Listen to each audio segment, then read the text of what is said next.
Her Story is an interactive movie video game written and directed by Sam Barlow. It was released on the 24th of June 2015 for Microsoft Windows, OS X and iOS. Players search and sort through a database of video clips from fictional police interviews, and use the clips to solve the case of a missing man. The police interviews focus on Hannah Smith, portrayed by British musician It. The game is Barlow's first project since his departure from Climax Studios, after which he became independent. He wanted to develop a game that was dependent on the narrative, and avoided working on the game until he was settled on an idea that was possible to execute.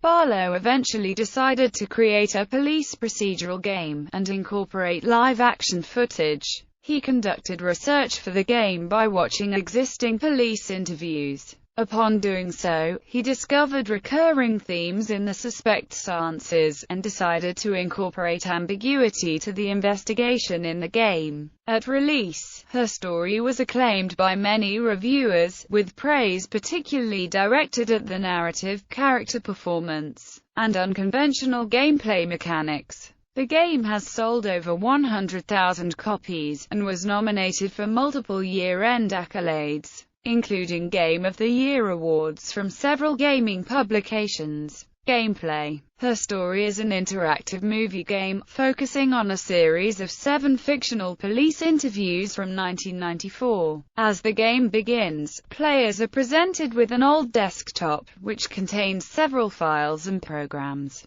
Among the programs are instructional text files, which explain the game's mechanics. One of the programs automatically open on the desktop is the LOGIC database, which allows players to search and sort video clips within the database, of which there are 271. The video clips are police interviews with a British woman, Hannah Smith.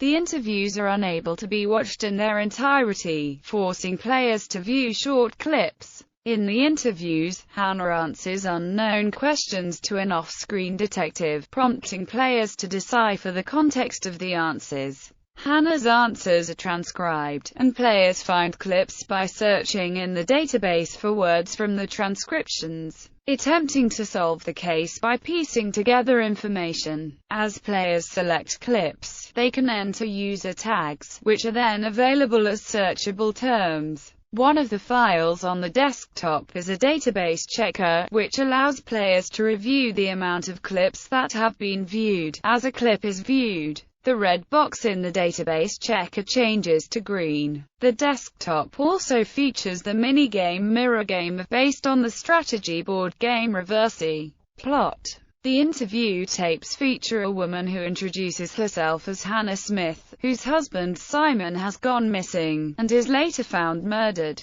Hannah admits that the two had a difficult relationship, but has an alibi placing her in Glasgow at the time after an argument. As more pieces of the interviews are discovered, it is revealed that Hannah is actually 2 women, Hannah and Eve, identical twins, separated at birth by the midwife. The twins were unaware of each other's existence until years later, at which point they decided to act as a single person, keeping a common diary and a set of rules defining their actions as Hannah. Hannah eventually began dating Simon, who she met at a glacier where they both work. Despite their rules, Hannah sleeps with Simon and becomes pregnant, which upsets Eve, who makes an effort to get pregnant but is unable to do so. Hannah miscarries in the 8th month. Years later, Simon meets Eve in a bar. The two begin an affair, and Eve becomes pregnant. By this time, Hannah is infertile. On their birthday, Simon gives a handmade mirror to Hannah, but they have an argument,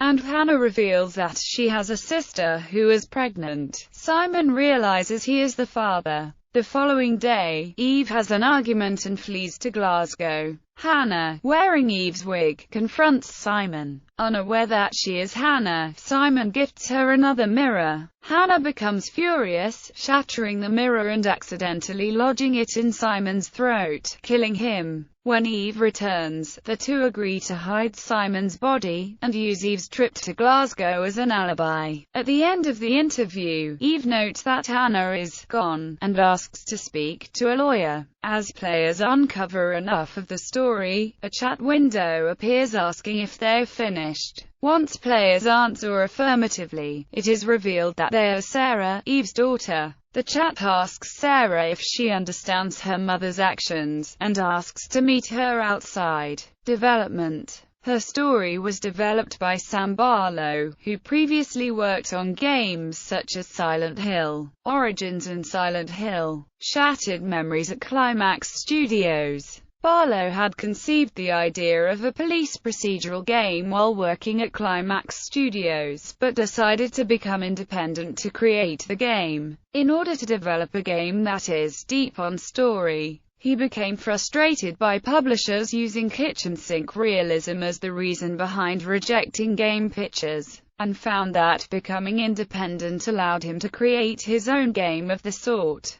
He also wished to become independent after witnessing the achievements of games like Year Walk and 80 Days. Barlow avoided development on the game until he had an idea that was possible to execute. I could probably quite easily have gone and made an exploration horror game, but I kind of knew that there would be big compromises there because of budget, he said. Barlow spent his savings to work on the game, allowing him a year of development time. He followed through with the concept of her story, as it focused on an intimate setting, dialogue and character interaction, which he found was often dismissed in larger titles. Barlow felt particularly inspired to develop her story after seeing the continuous support of his 1999 game Mile. When referring to how her story challenges typical game conventions, Barlow compares it to the Dogme 95 filmmaking movement and Alfred Hitchcock's 1948 film Rope.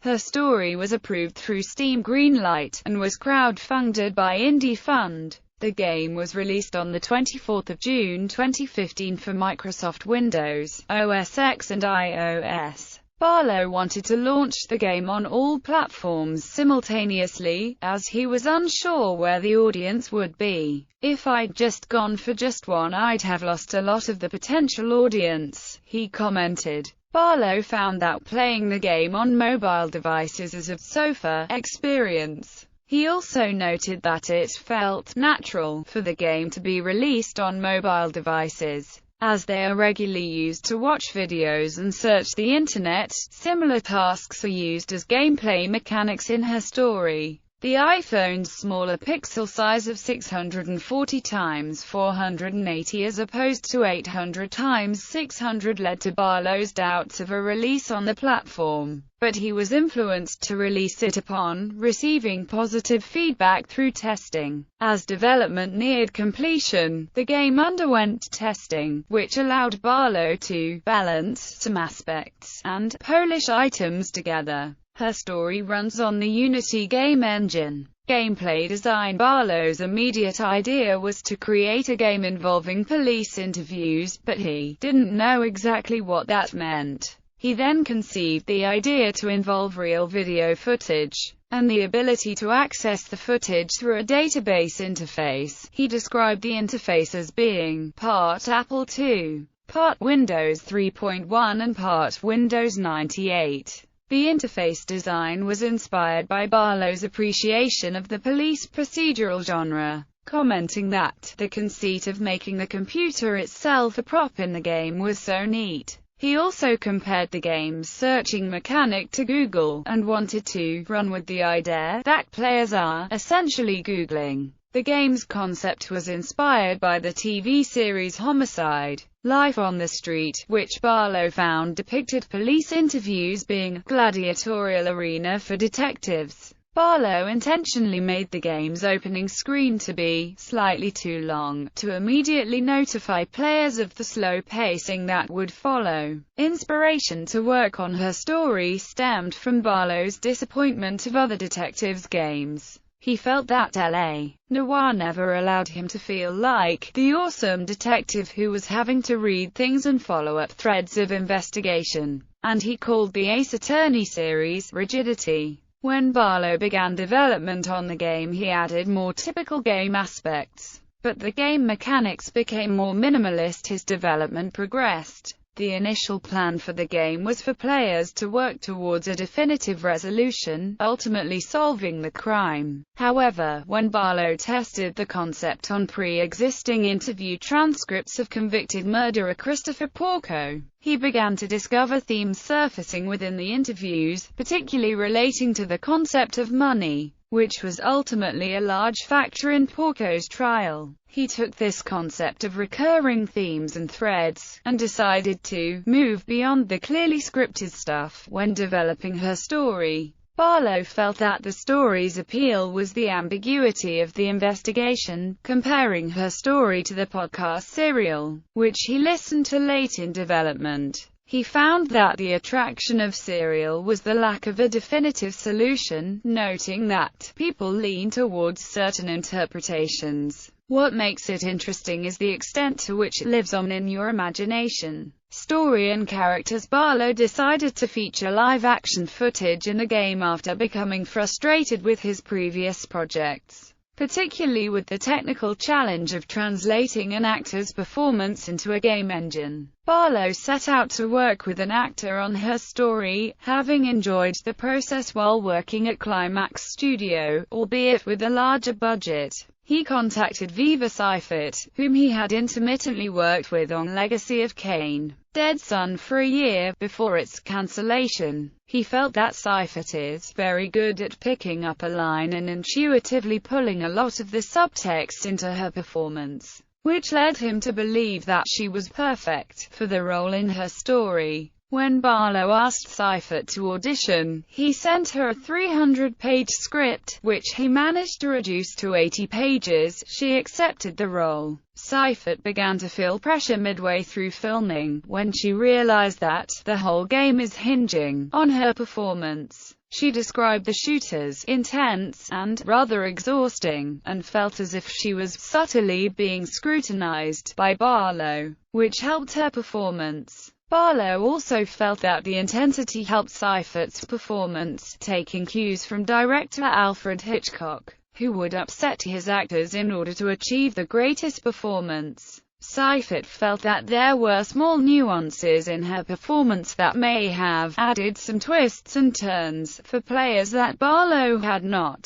anticipated. The game's 7 police interviews were filmed roughly in chronological order over 5 days, in a process that Barlow called natural. Barlow traveled to Seifert's hometown of Cornwall to film. He felt that finding the locations for the interrogation rooms was the simplest part of production, because everywhere has crappy-looking rooms. When filming was complete, Barlow input the footage through 2 VHS players before implementing it into the game, in order to accurately represent the time period of 1994. Barlow played the part of the detectives during filming, asking scripted questions to Seifert's character, but is never featured in the game. When watching police interviews for research, Barlow found himself empathizing with the interviewee, which inspired him to exclude the detective from the game. He stated that the interviews typically feature double betrayal, in which the detectives are pretending to be the best friend.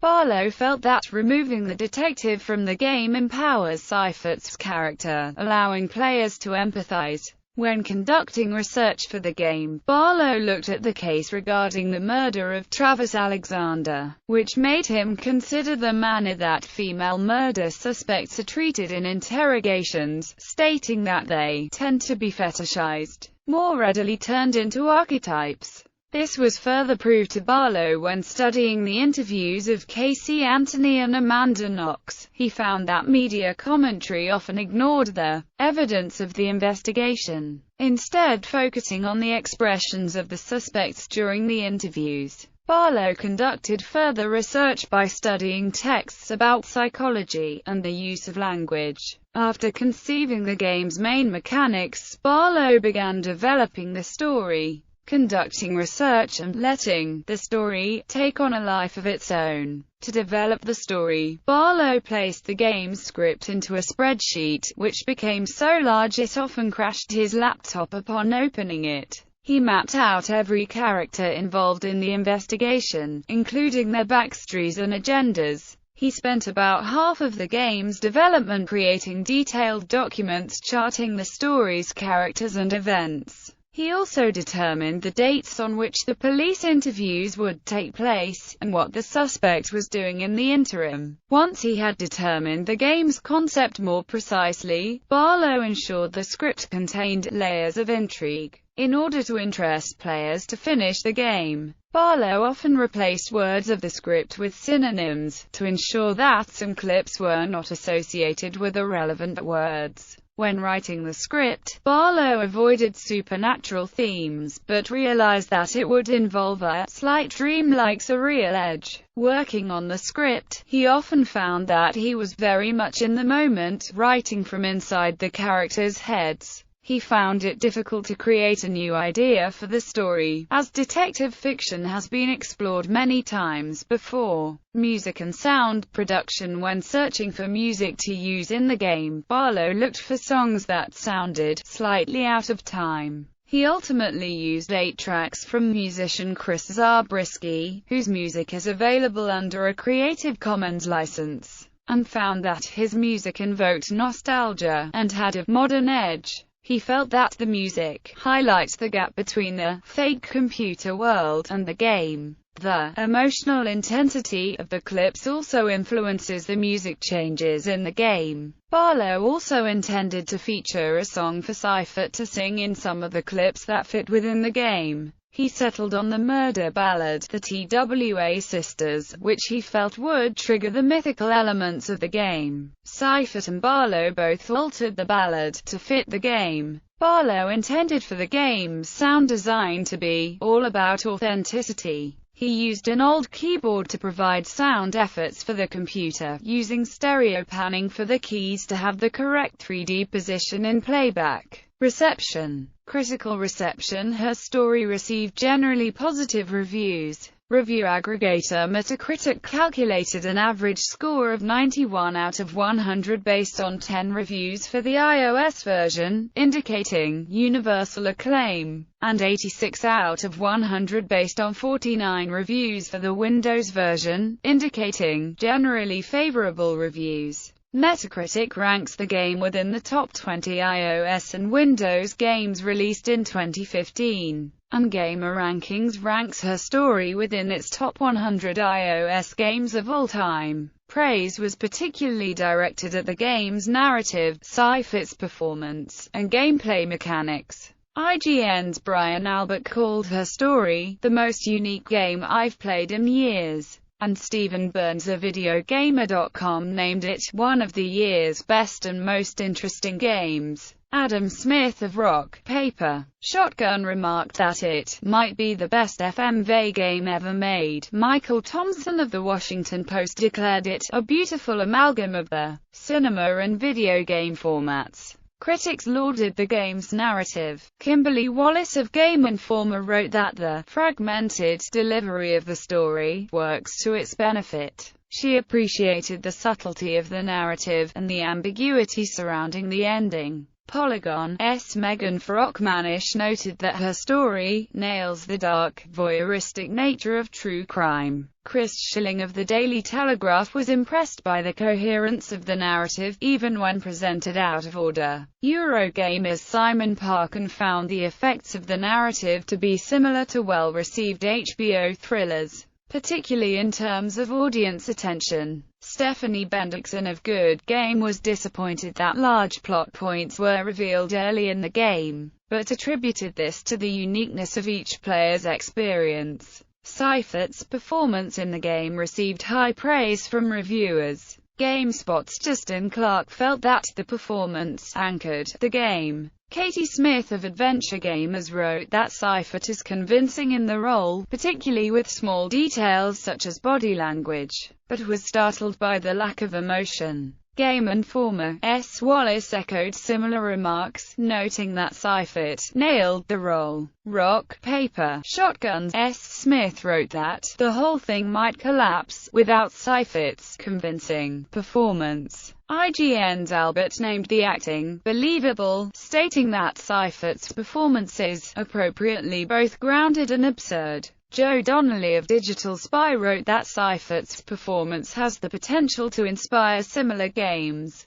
and Andy Kelly of PC Gamer called the performance understated, realistic, and complex. Burns of VideoGamer.com felt generally impressed by Seifert's performance, but noted some occasional bad acting. The unconventional gameplay mechanics also received positive remarks from critics. Destructoid's Laura Kate Dale felt that the game's pacing and structure assisted the narrative, and Wallace of Game Informer found that making a connection between key points in the narrative was entertaining. Burns of VideoGamer.com praised the game's ability to make players realize their own biases, and challenge their sense of self. Albert of IGN felt that the searching tool was gratifying, and positively contributes to the pacing of the game, while the Washington Post's S. Thompson wrote that the database mechanic created contemplative gaps between scenes, allowing for poignance and power within the narrative.